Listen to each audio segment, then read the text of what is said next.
ადამიანებს გონიათ, რომ ჯადოს უკეთებენ მხოლოდ ქმრის საყვარლები. ან საყვარლებს გონიათ, რომ ცოლები უკეთებენ მხოლოდ ჯადოს. ოჯახზე ჯადოც გონიათ, რომ ადამიანებს გაუკეთა ვინმე სხვა ადამიანმა, მაგრამ 99% შემთხვევაში, 9/10 შემთხვევაში ჯადოს გამკეთებელი ადამიანი არის ან თქვენი მეგობარი, ან თქვენი ნათესავი. საყვარლებს, ქმრის საყვარლებს ეს ცალკე თემაა. ხშირად არის ესეთი შემთხვევა, მაგალითად, ორი გოგონა ან ორი ქალბატონი, მნიშვნელობა არ აქვს, ასაკს მეგობრობს. ამასობაში რომელიღაცა აუცილებლად მიაღწევს წარმატებას. ან გათხოვდება და ოჯახს შექმნის ფანტასტიურს, ან ძვირფას სამუშაოს იშოვის და ძალიან მაგარ კარიერას გაიკეთებს. თქვენ რომ ვერც წარმოიდგენთ და სულ რომ არ გგონიათ, ეს ქალბატონი წავა და აუცილებლად ჯადოს გაგიკეთებს. ეხლა ვიღაცა მეტყვის არა, მე გეტყვით რომ კი.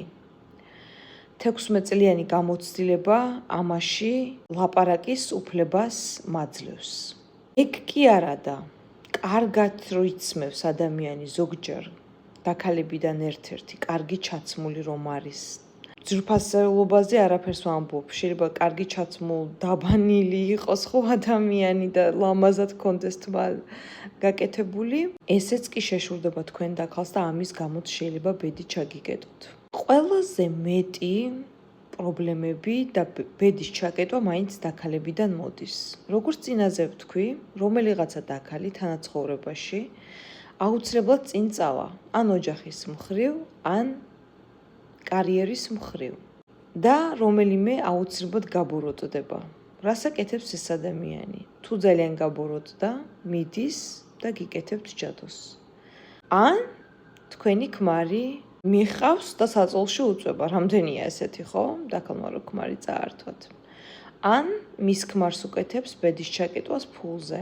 ან გასათხოვარ ქალბატონს უკეთებს ბედის ჩაკეტვას.